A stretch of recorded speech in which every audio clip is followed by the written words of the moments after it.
శ్రీరామనవమి శోభయాత్రకు అనుమతి లేదన్న లేఖను రాజాసింగ్ కు పోలీసులు అందజేశారు.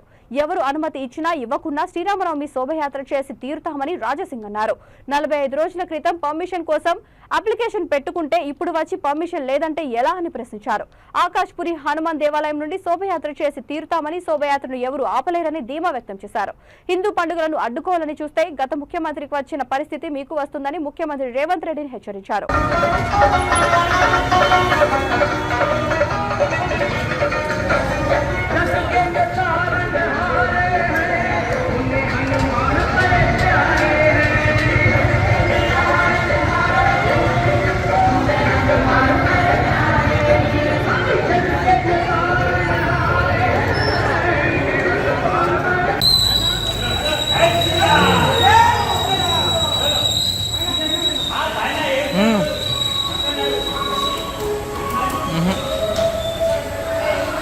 नहीं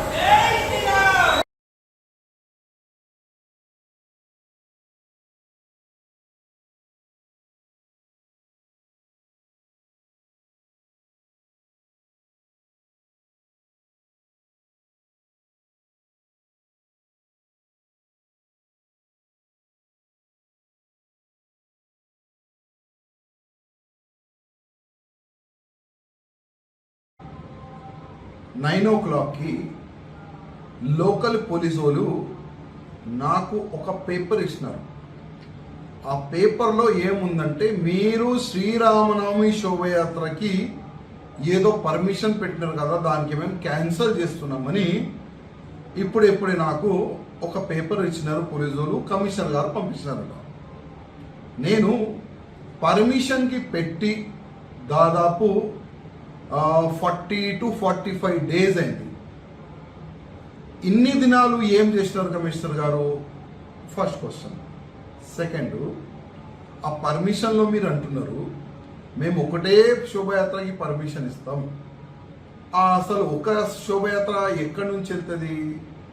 2010 నుంచి శోభయాత్ర మేము ప్రారంభం చేసినాం. దుల్పేట్ నుంచి, రాణివంతిపై, లోధ్ భవన్ నుంచి, మన ఆకాష్పురి టెంపుల్ నుంచి.